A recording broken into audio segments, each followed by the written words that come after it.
우리로 하여금 예수를 믿게 하신 하나님 감사합니다. 또한 믿음으로 주님 따르게 하시는 우리 주님께 감사드립니다. 우리가 구약 성경을 읽다 보면 이스라엘 역사에 일정한 패턴이 있는 걸 볼 수 있습니다.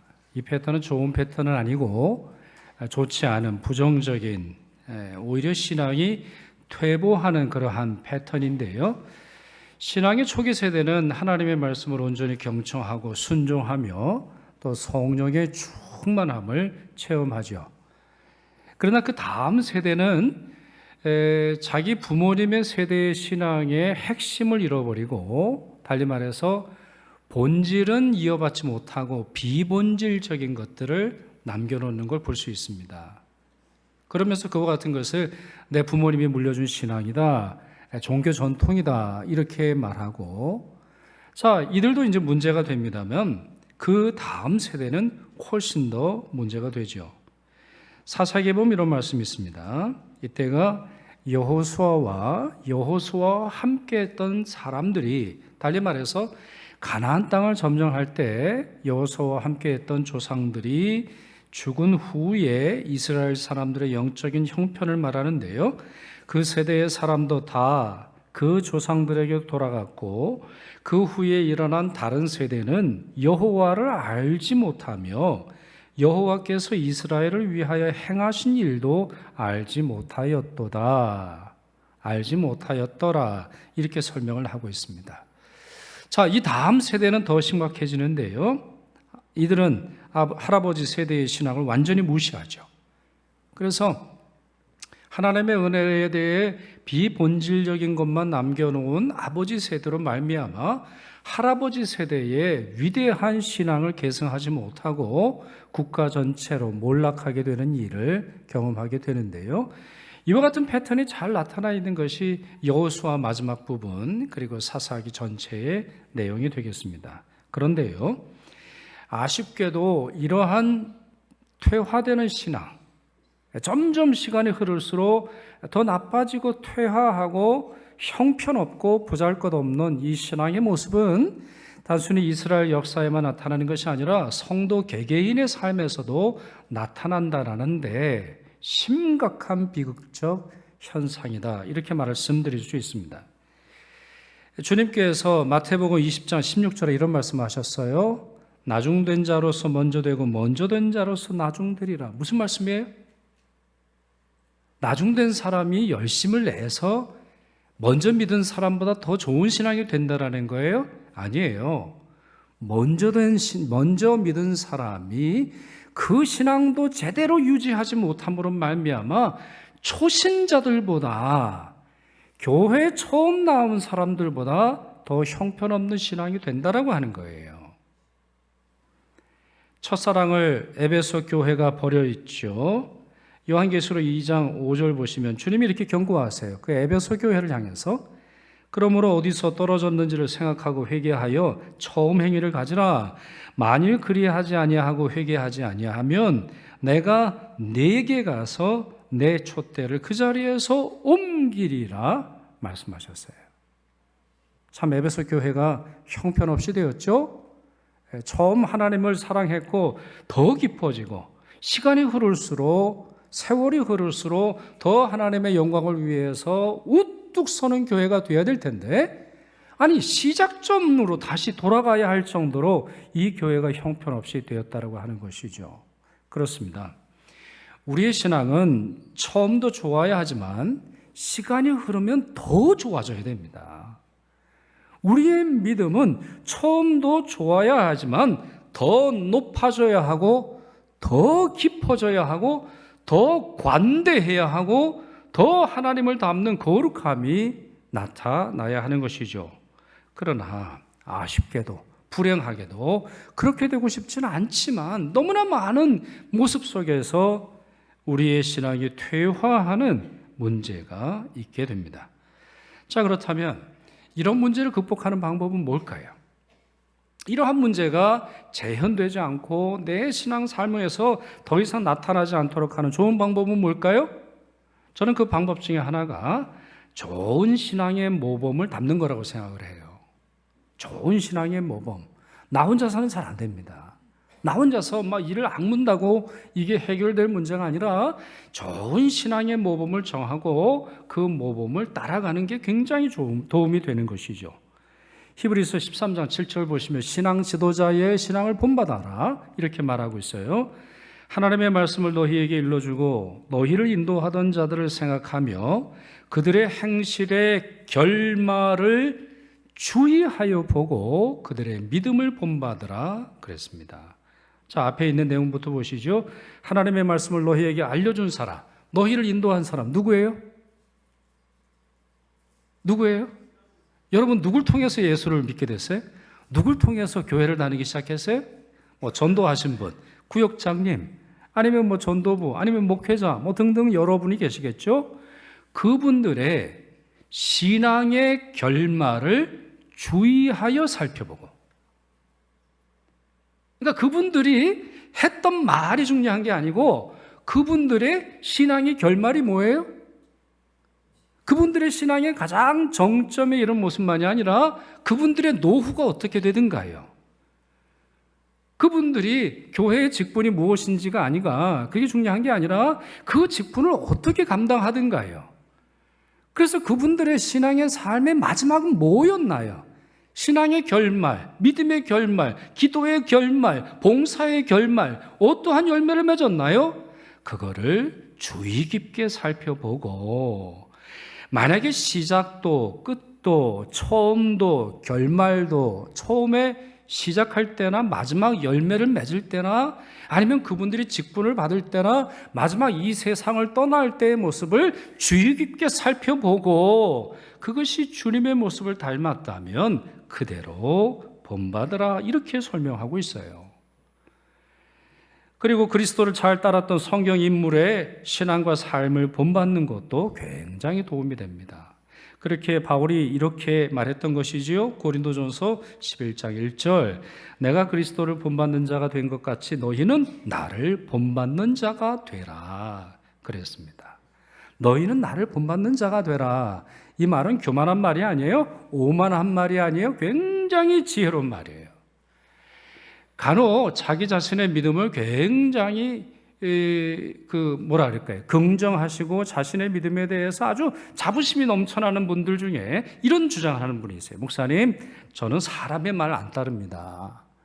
저는 사람의 음성을 기울이지 않아요. 저는 사람의 모습을 보고 거기에 제 흔들리지 않아요. 저는 오직 주님만 봅니다. 이런 분들이 간혹 계세요.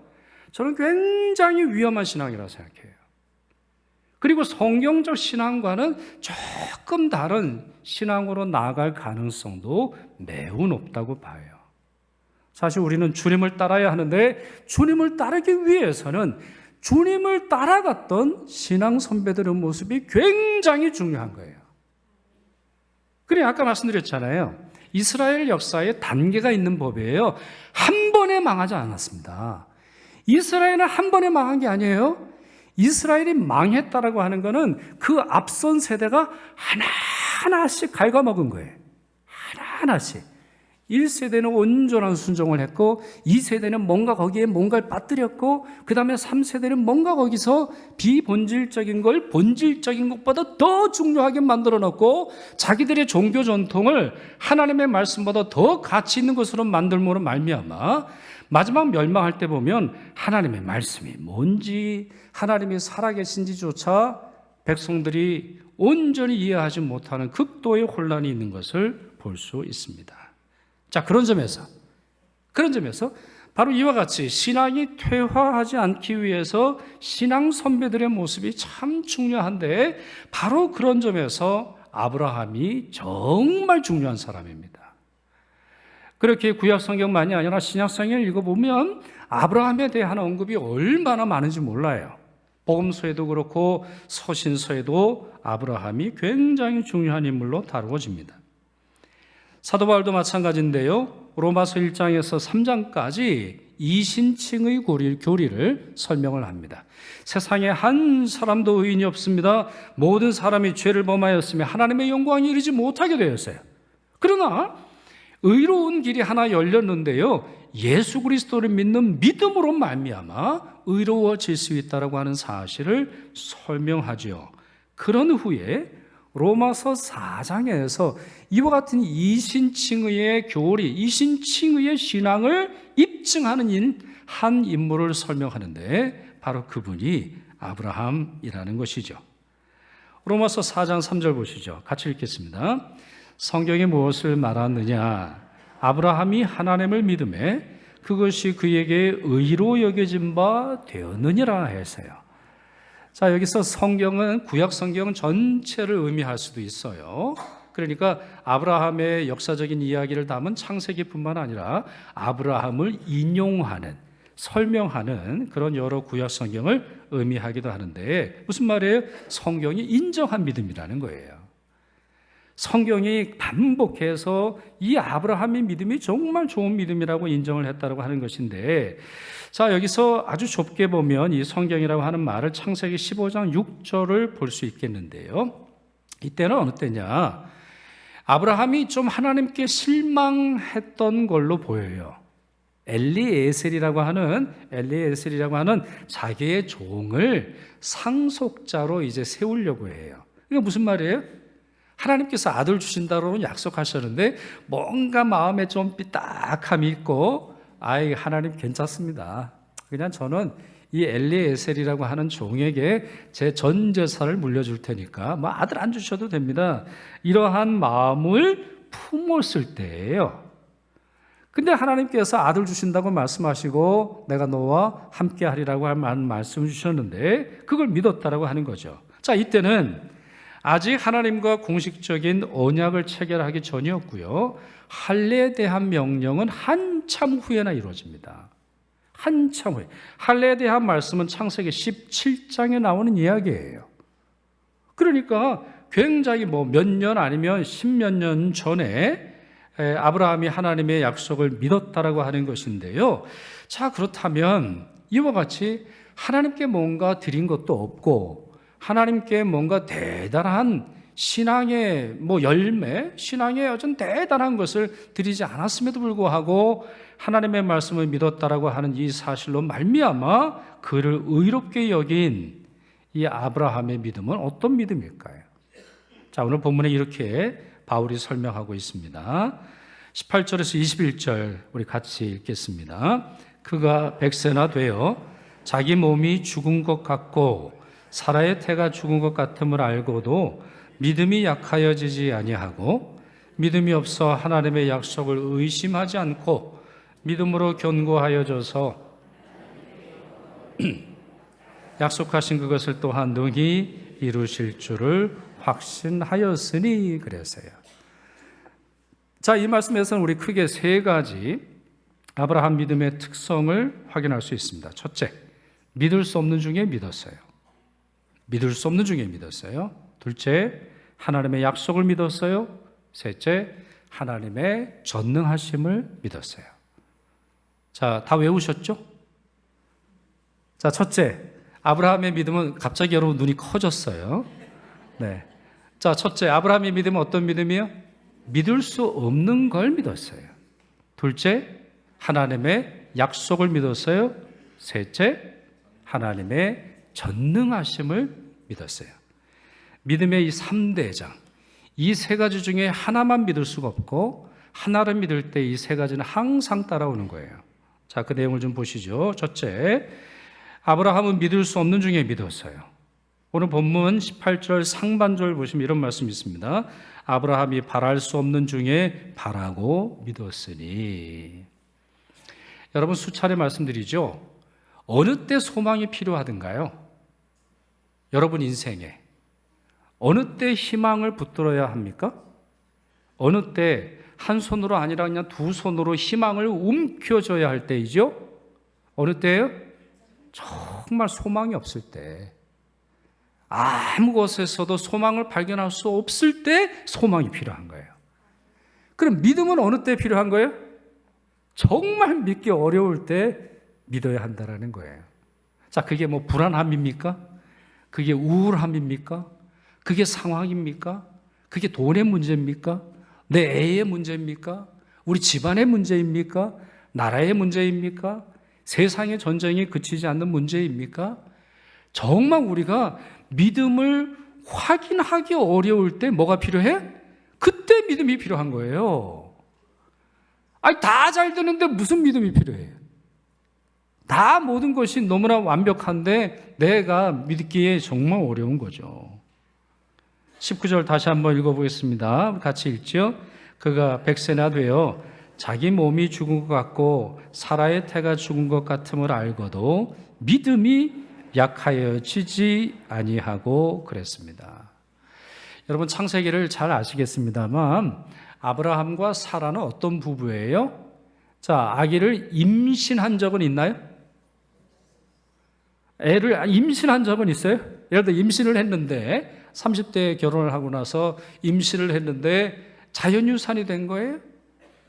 아니에요. 임신 자체를 안 해본 사람들이에요. 이 사람들은 아니, 처음부터 불임이었다니까요. 누구 문제인지는 몰라요. 둘 중에 하나 문제인지 둘 다의 문제인지는 모르겠는데 아니, 임신 자체를 안 해봤다니까요.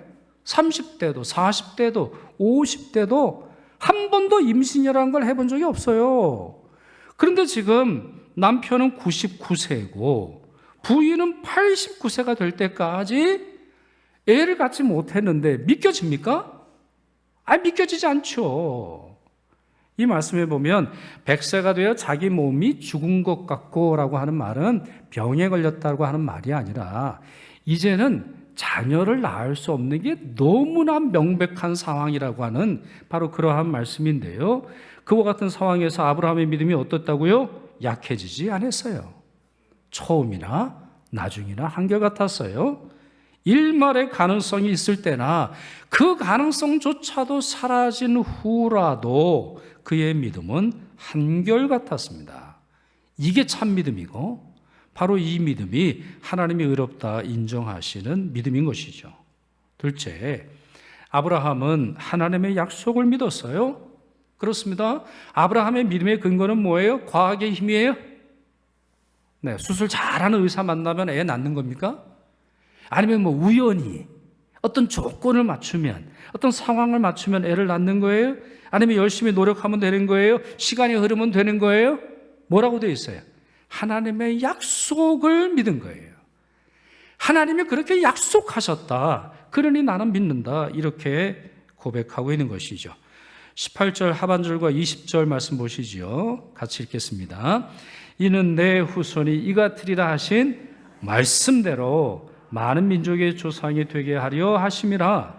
믿음이 없어 하나님의 약속을 의심하지 않고 믿음으로 견고하여져서 하나님께 영광을 돌리며 그래서요. 자, 이 말씀에 제가 어떤 부분을 강조했는데 말씀대로 믿었다. 하나님의 약속을 의심하지 않았다. 이렇게 오늘 본문이 분명히 설명하고 있습니다. 다시 창세기 15장을 통해서 말씀드려보면요, 하나님께서 아브라함에게 약속하실 때의 일입니다. 자, 어느 날 밤에 하나님께서 장막에 있는 아브라함을 부르세요.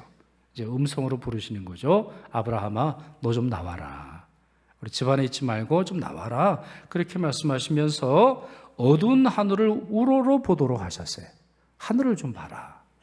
뭐가 보이니? 별이 보입니다.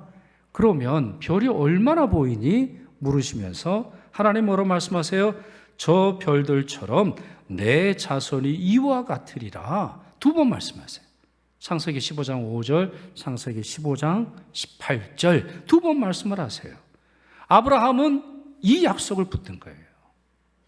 하늘의 별처럼 많게 해주시리라 그러셨다면 믿을만하다라는 거예요. 바로 이 약속을 의심하지 않았기에 그는 견고하게 서 있었습니다. 이것이 말씀 신앙의 가장 강력함이에요. 어떠한 것보다 말씀 신앙이 우리를 견고하게 합니다. 어떠한 것보다 내 귀라고 하는 것은 이제 영적인 귀죠. 내 영적인 귀로 하나님의 말씀을 듣고 그 말씀을 움켜쥘 때 내 삶은, 내 신앙은, 내 사업은, 내 가정은, 우리 교회는, 우리 민족은 견고하게 서는 거예요. 말씀보다 더 우리를 견고하게 하는 게 없어요. 그래서 로마서 15장 자, 로마서 15장은 이제 로마서를 좀 결론을 내는 그러한 내용이죠. 로마서가 이제 16장까지 있으니까 15장 4절에 보면 이런 말씀이 있어요. 무엇이든지 전에 기록된 바는, 자, 전에 기록된 바는 뭐예요? 성경 말씀을 의미하는 거죠. 기록된 성경 말씀은 우리의 교훈을 위하여 기록된 것이니 우리로 하여금 인내로, 우리로 하여금 또는 성경의 위로로 소망을 가지게 함이니라, 이렇게 말하고 있습니다. 거꾸로 볼까요? 우리의 인내는 어디서 오는 거예요? 우리의 인내는 어디서 와요? 여러분의 인내의 근거는 뭐예요?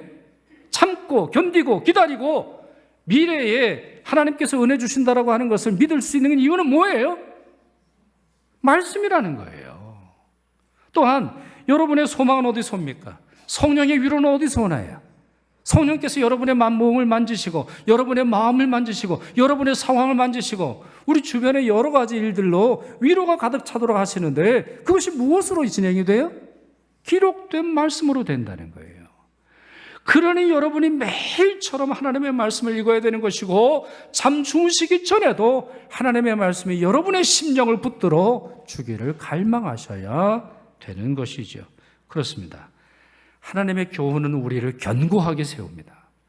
하나님의 말씀을 붙들 때 우리의 믿음은 강력해지는 것이고 우리로 하여금 퇴화하는 신앙이 아니라 약속으로 전진하는 신앙으로 만들어 주는 것입니다.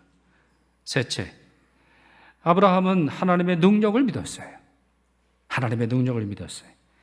하나님의 약속을 믿는다고 하는 말은 하나님의 능력을 믿는다는 말이기도 합니다. 여러분, 이런 말은 불가능한 게 아니에요. 난 하나님의 약속을 믿는데 하나님의 능력은 믿을 수 없어. 이런 말을 얼토당토 안 하는 거예요. 아니면 나는 하나님의 능력은 믿는데 하나님의 약속은 들은 적이 없어. 이것은 불가능한 믿음을 얘기하는 거예요. 조금 전 20절을 읽었는데요. 이 문장에 사용된 견고하여지다라고 하는 말이 나와요. 견고해지고라는 말이 나오는데 헬라어 성경을 읽어보면 엔듀나무라고 하는 단어를 사용하고 있습니다. 이 단어는 형용사적으로 표현하고 있는 건데 명사를 수동태 어미, 어미를 이제 붙여가지고 형용사적으로 바꾼 단어인데요. 우리가 좋아하는 말씀, 아주 유명한 말씀이죠. 빌립보서 4장 13절에서도 사용된 단어입니다. 그 말씀이 이렇게 되어 있어요. 제가 읽어드리겠습니다. 내게 능력 주시는 자 안에서 내가 모든 것을 할 수 있느니라. 나는 모든 걸 할 수 있어요. 왜? 내게 능력 주시는 하나님 때문이라는 거예요. 자, 여기에 능력 주시는 이라고 하는 단어를 제가 하이라이트 해놨죠. 왜 해놨을까요? 설교의 흐름상 이 단어가 뭐하고 같다라는 거예요? 견고하다라고 하는 말과 같은 헬라어 단어를 사용하고 있는 거예요. 그러니까 견고하다라고 하는 말, 이것은 하나님의 약속을 의지하는 것에서 오는 선물인데 이 믿음의 선물이라고 볼 수 있죠. 믿음의 결과, 믿음의 열매, 믿음의 선물이라고 할 수 있는데 이 견고함의 기초는 하나님의 약속이고 동시에 하나님의 능력이라는 거예요. 다시 말씀드리면 하나님의 약속을 붙든다라고 하는 말은 하나님은 그 약속을 이루실 만큼 전능하신 분이라는 사실을 믿는다는 말입니다. 이게 믿기지 않으면 하나님의 약속을 온전히 믿는 게 아니에요. 하나님의 약속은 우리를 견고하게 합니다. 즉 하나님의 능력을 소유하도록 해요. 그래서 오늘 본문 21절에서 바울이 이렇게 말하잖아요. 제가 읽겠습니다. 약속하신 그것을 또한 능히 이루실 줄을 확신하였으니. 자, 여기에 약속이 나오고 능력이 나와요. 뭐가 먼저 옵니까? 뭐가 먼저 와요? 문장이 뭐라고 되어 있어요? 뭐가 먼저 와요? 약속이 먼저 오는 거예요. 그 약속을 붙들면 그 다음에 확신까지 붙들 수 있는 거예요. 약속이 안 들리는데 여러분을 향한 하나님의 약속이 뭔지도 모르는데 능력부터 구할 수 없는 거예요. 그 능력은 하나님이 주신 약속이 이루어지는 능력이기에 성도는 반드시 귀가 먼저 열려져야 되는 겁니다. 다시 두 번째 말씀드린 믿음의 특성으로 돌아가게 되는 것이죠. 그렇습니다. 하나님을 믿는다라고 하는 말은 하나님이 전능하시다는 것을 확신하고 신뢰한다는 말입니다. 이것이 아브라함의 삶에 반복적으로 나타납니다. 창세기 17장 보시면 이때 아브라함의 나이가 99세인데요. 이때 하나님께서 다시 나타나세요. 그러면서 하나님이 뭐라고 하시냐면 나는 전능한 하나님이라 이런 말씀을 하세요. 히브리어로 엘 샤다이. 우리 옛날에 히브리 노래 몇 개 이제 부른 게 있는데 그 중에 하나가 이거죠. 엘 샤다이, 엘 샤다이라고 하는 그런 노래입니다. 나는 전능한 하나님이라. 이 말이 성경에 처음 나오는 게 바로 이때예요. 그러니까 하나님이 전능하신 하나님이라고 하는 사실을 처음 들은 사람이 누구예요? 아브라함이라는 말이에요. 그 이유는 어디 있어요? 하나님께서 자신의 약속을 이루시기 위해 하나님의 본성, 하나님의 능력, 하나님의 성품, 하나님의 전지전능하심을 스스로 보이신 것이죠. 그 다음 장 창세기 18장에 흥미로운 이야기가 나와요. 아브라함이 장막문에 앉아 있었는데요. 가만히 보니까 저쪽에 세 사람이 서 있어요. 근데 한눈에 봐도 세 분이 보통 분이 아니라는 걸 알게 됩니다. 우리 해석은 좀 다양하게 되는데 삼위일체 하나님으로 그렇게 해석하는 경우도 있고 아니면 성부 하나님께서 천사 둘을 대동하시고 나타나셨다 이렇게 해석하기는 합니다만 여하튼 하나님께서 강림하신 거예요. 그러니까 뭐 아브라함이 가만히 있을 수 있나요? 아유 내 집에 좀 오십시오. 우리 집에 좀 와주세요. 이렇게 요청을 하고는 이제 부인인 사라가 이때의 나이가 사라 나이가 이제 89세였는데 열심히 요리를 이제 하기 시작을 하는 거예요. 자, 이때 하나님이 아브라함에게 다시 말씀하세요. 재차 말씀하세요. 또 말씀하세요. 잊어버리지 않도록 아주 확실하게 말씀을 하시죠. 창세기 18장 10절입니다. 제가 읽겠습니다. 내년 이맘때. 야, 이제 시간표가 이때 나오는 거예요. 제가 아브라함 설교를 하는 게 아니기 때문에 아브라함 설교를 합니다. 창세기 하는 거라 아니라 제가 자세히 설명 안 하겠습니다만 그 전에 말씀은 너희에게 아들을 주리라고 하셨는데 이때는 이제 시간표가 나왔어요. 내년 이맘때 참고 인내하고 견고하고 흔들리지 않으며 하나님의 약속을 의심하지 않은 자에게 이렇게 시간표가 주어지는 거예요. 그러면서 내가 반드시 내게로 돌아오리니 내 아내 사라에게 아들이 있으리라. 다음과 같이 말씀하셨죠. 자, 근데요, 아주 이상한 일이 벌어지죠. 사라가 어떻게 행동했죠? 사라가 이게 식당이 멀지 않았나 봐요. 옆에서 듣고 있다가 어떻게 했어요? 웃었어요. 정확하게 말하면 뭐예요? 비웃은 거예요. 하나님이 하신 말씀이 웃겨요. 아이고 하나님 24년 동안 그냥 기다렸는데 안 주시고 이제 와서 뭐 내년에는 또 주시겠다. 아이고 나는 안 믿겨집니다. 이렇게 생각을 하고는 웃은 것이죠. 도저히 믿을 수 없었는데요. 그랬더니 하나님이 아브라함에게 말씀하십니다. 자, 웃은 사람은 누구라고요? 사라인데 웃은 사람에게는 하나님이 말씀하지 않으셨고 웃지 않은 아브라함에게 말씀하세요. 뭐라고요? 창세기 18장 13절 14절에 있는데 사라가 왜 웃으며 이르기를 내가 늙었거늘 어떻게 아들을 낳으리요? 자신을 형편없는 존재로 생각을 했어요. 그러면서 하나님 뭐라고 말씀하세요? 여호와께 능하지 못한 일이 있겠느냐? 사라의 비웃음은 나의 능력을 비웃은 것이다. 이렇게 말씀하신다는 거죠. 그렇습니다. 아브라함은 믿을 수 없는 중에 믿었고 시간이 흐르면 흐를수록 오히려 믿음이 견고해졌고 그 믿음의 근거는 하나님의 말씀과 능력이었어요. 바로 이것이 창세기가 설명하는 또한 로마서 4장에 설명하는 하나님께서 의롭다고 인정하신 아브라함의 믿음의 특성입니다. 자, 그렇다면 이제 설교를 좀 정리하죠. 이러한 믿음을 더 압축하면 어떤 믿음이라고 말할 수 있을까요? 자, 믿을 수 없는데 믿었어요. 하나님의 약속을 믿었어요.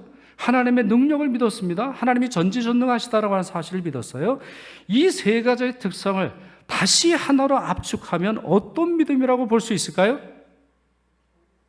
오늘 4장에 로마서 4장의 마지막 구절에 그 해답이 들어 있습니다.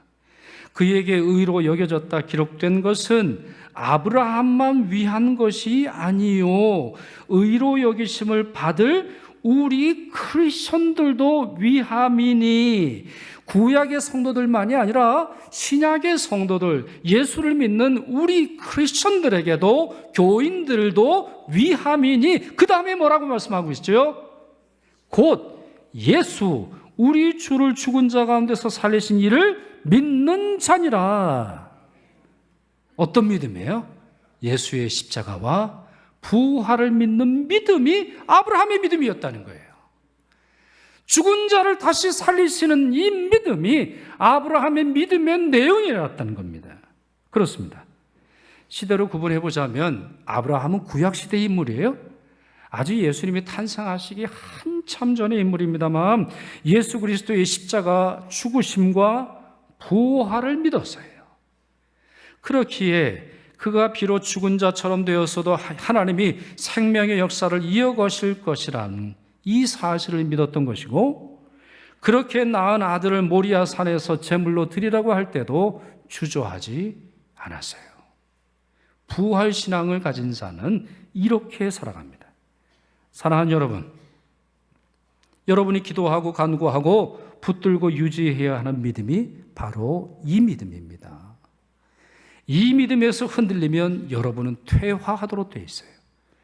이 믿음에 바로 서 있지 않을 때 상황과 조건이, 시간이, 체력이 여러분의 영역을 지배합니다.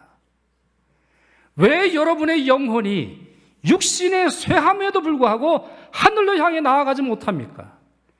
왜 체력이 여러분의 영역을 갉아먹습니까?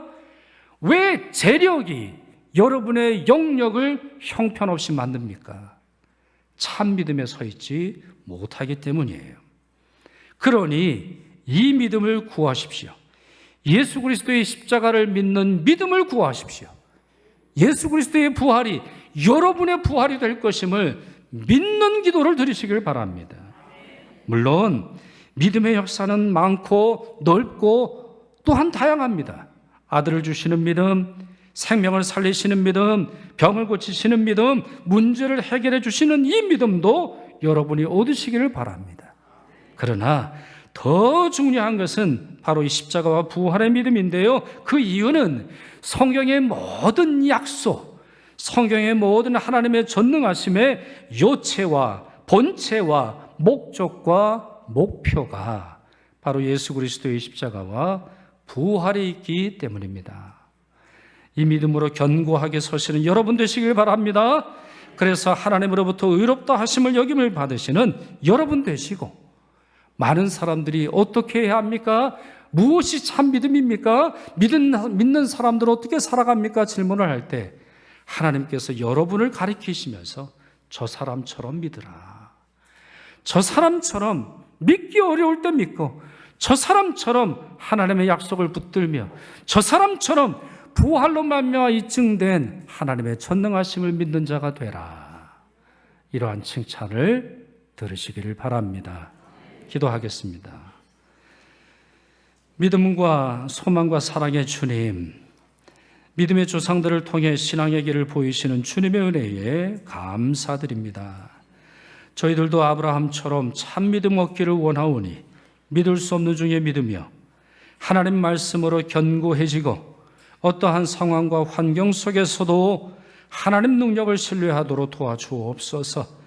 그리하여 믿음으로 하나님의 살아계심을 증거하는 저희들 되도록 도와주옵소서. 우리 주 예수 그리스도의 이름으로 기도드리옵나이다. 아멘.